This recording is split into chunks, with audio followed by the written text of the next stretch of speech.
আরে কোথায় যাবেন আপনি? জানতো এখান থেকে বিদায় হন। কি সমস্যা কি? আরে ভাই দেখেন তো ভাই, সকাল থেকে এখানে বসে আছে, এখন দুপুর হয়ে গেছে, সে এখান থেকে যাওয়ার কোনো নামই নিতেছে না, আর তার জন্য আমার কোনো প্যাসেঞ্জার আসতেছে না ভাই। আমি দেখতেছি, যান। কোথেকে যে আসে এরা। আচ্ছা, আপনি কোথায় যাবেন? জানি না। এ কি, হাত থেকে রক্ত বেরোচ্ছে?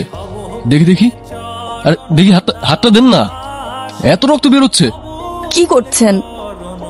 কেন করছেন আপনি আমার হেল্প? আপনি তো আমাকে চিনেন না। আচ্ছা, আমার হেল্প করে আপনার কি লাভ? লাভ লোকেশন পরে দেখা যাবো, আগে রক্তটা তো বন্ধ করি। এখন একটু ঠিকঠাক আছে। ঠিক আছে, আপনাকে অনেক ধন্যবাদ। আচ্ছা শুনুন, আপনাকে দেখে মনে হচ্ছে সকাল থেকে কিছুই খাননি,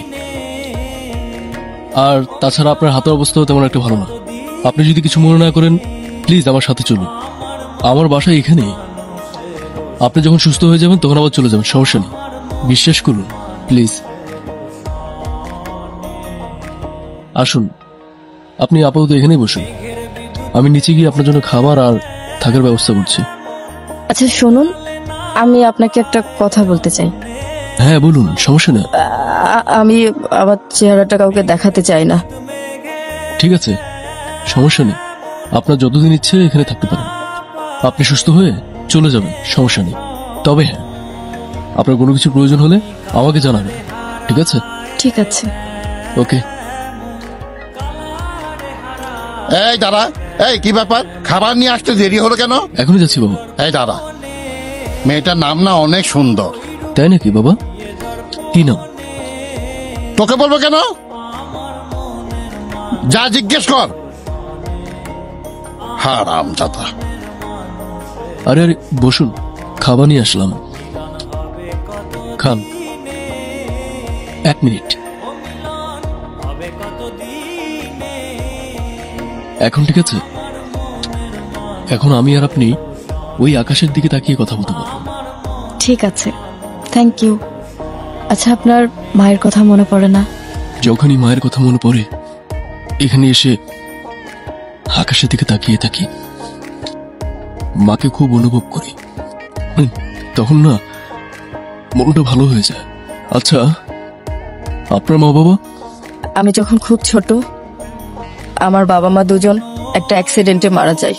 তারপর থেকে আমি আমার খালার কাছে বড় হই, কিন্তু শেষ পর্যন্ত আমি আমার খালার কাছেও একটা বোঝা হয়ে যাই।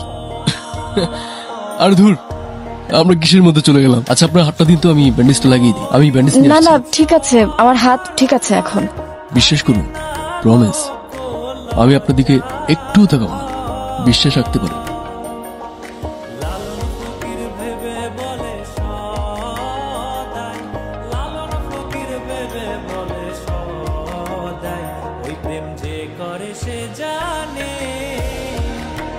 দেখবেন 2-1 দিনের মধ্যে আপনার হাতটা ঠিক হয়ে যাবে। আর যদি ঠিক না হয়? তাহলে আবার নতুন ব্যান্ডেজ লাগিয়ে দিব।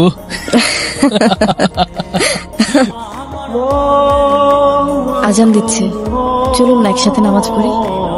ঠিক আছে, চলুন।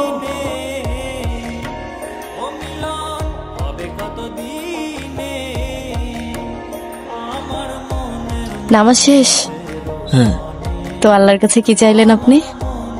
আমি আসলে আল্লাহর কাছে কখনো কোনো কিছু চাই না, কারণ উনি তো সবই জানে, আমাদের মনের খবর। আপনি কি চেয়েছেন? আমি শুধু বলেছি, এই পৃথিবীতে আমার পরিবার, আত্মীয় স্বজন কেউ নেই, তাহলে আমি এখনো জীবিত কেন? এগুলো বলতে হয় না, আল্লাহ নারাজ হয়।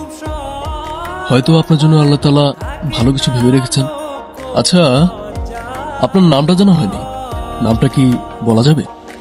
হাজারো দুঃখের মাঝে একটি মাত্র শব্দ, সুখ। সুখ? মাশাআল্লাহ, অনেক সুন্দর নাম।